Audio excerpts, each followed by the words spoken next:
এই ছিল ব্রিটিশের দালাল, ইংরেজদের দালাল। বাংলার 9 জন বীর বিপ্লবীকে আন্দামানের জেলে, সেলুলার জেলে আটকে রেখেছে। একজন ছাড়া পেয়ে চলে এসেছে। সে ইংরেজের কাছে মুচলেখা দিয়েছে যে না, আর স্বাধীনতার আন্দোলন আমরা করব না, এই যারা করছে তারা দেশের সাথে গদ্দারি করছে, আমি আর করব না। সাভারকার লিখে দিয়ে চলে এসছে। আচ্ছা বলুন তো, তাদের কাছে শিখতে হবে দেশপ্রেম।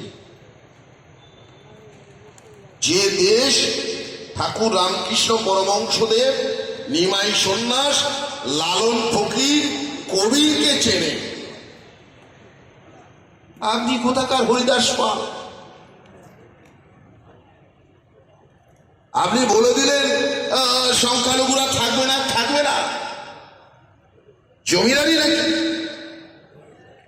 ভারতবর্ষের স্বাধীনতার আন্দোলন খুলে দেখুন, একজন মহাত্মা গান্ধী যেমন ছিল, একজন সুভাষ বোস যেমন ছিল, তেমনি একজন মাওলানা আবুল কালাম আজাদ ছিল, একজন খান আব্দুল গফফর খান ছিল, একজন মা রোকেয়া ছিল, একজন রিজিয়া খাতুন ছিল, হাজার হাজার লক্ষ লক্ষ আমার মুসলিম সম্প্রদায়ের মা ভাই বন্ধুরা স্বাধীনতার এই লড়াইতে ছিল।